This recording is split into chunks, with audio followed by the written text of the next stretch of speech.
حديث عظيم جدا يجب أن يعلمه الناس يفهموه. يقول النبي صلى الله عليه وسلم: أتعلمون من المفلس؟ قالوا: المفلس الذي لا درهم ولا دينار عنده يا رسول الله. قال: لا، المفلس من يأتي يوم العبادة بماذا؟ لاحظ معي، قال: بصلاة يوم القيامة. نعم.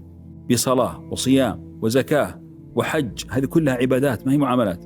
ويأتي ومعه جبال كحسنات تهامة، كجبال وزنها كجبال تهامة. تهامة ترى من تبوك إلى اليمن، كم وزن هذا الجبال؟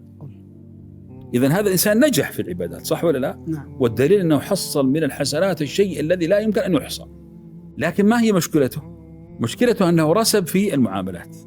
ولذلك تكملة الحديث يقول عليه الصلاة والسلام: ولكنه يأتي وقد شتم هذا. هذه معاملة لعبادة، معاملة. وأكل مال هذا، معاملة. وسفك دم هذا، معاملة. فما الذي يحدث عندما يقف أمام الميزان؟ هناك ذنبان لا يغفران يوم القيامة: الشرك من مات عليه، والذنب الآخر حقوق العباد.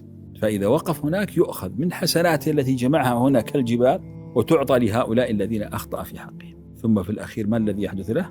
تنتهي حسناته، لأن الخصوم كثير، فيبدأون يسحبون من سيئاتهم ويضعونها في ميزان سيئاتهم. فبدل ما كان مع جبال تهامة وإذا به أصبح خاوي فيلقى في النار. هذا الحديث يجب أن يفهمه كل مسلم.